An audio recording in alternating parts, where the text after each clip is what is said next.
Now to football, and it's been a turbulent season to say the least at MK Dons, culminating in their relegation from League One last month. Today, the start of what they hope is the fight back, appointing a new manager. Well, James Burridge is live for us at Stadium MK tonight. James.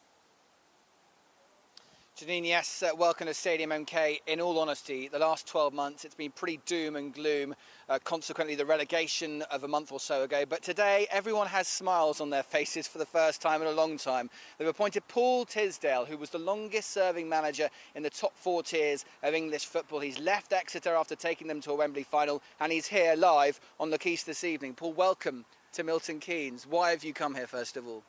For this chap here. I met him the other day. I'm already into the story, the project, and I'm about working with good people, and I'm really looking forward to the challenge. So it starts with Peter, Andrew Cullen, and now it's about creating the next part of the club's history and hopefully some promotions and developing this club into what this stadium is all about. So what can you do? Because let's be honest, I was saying earlier, it hasn't been the greatest of atmospheres here, and yet this club, this is a 30,000-seater stadium. It needs filling. It dreams of the Premier League. Well, step by step.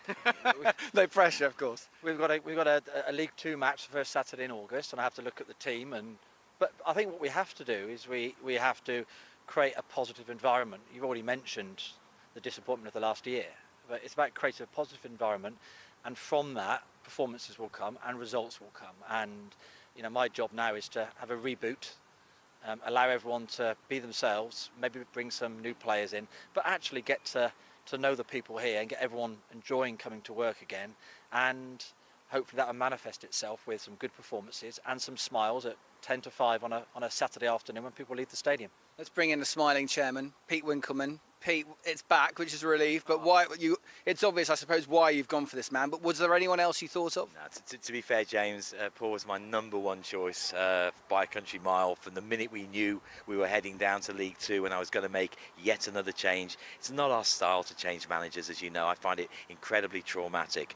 We identified Paul, he ticks every one of our boxes, and then when I met him, and I only met him a few days ago, but the minute we met, it's an instant thing. You either know you can work with somebody or you can't, and I'm really excited that we've got somebody with really experienced hands that we can put this club's football matters to and see where we can go and do. But it's not going to be easy. I don't want people to think it's click your fingers and everything's great. We've got some hard work ahead.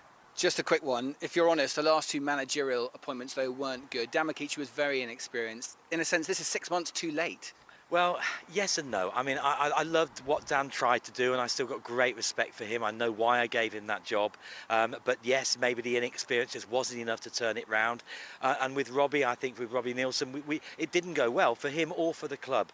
We've had a few too many bad transfer windows. But what we've got with Paul puts all of that right. We've got real experience. We've got a winner. We've got somebody that really is up for the battle and somebody who wants to make some new history here in Milton Keynes. Pete, thank you. Paul, nice to meet you. Hopefully some good news stories coming out of MK over the next few months and years. So plenty for these two to work on over the coming months. The football season starting in August, but the recruitment starts now, Janine.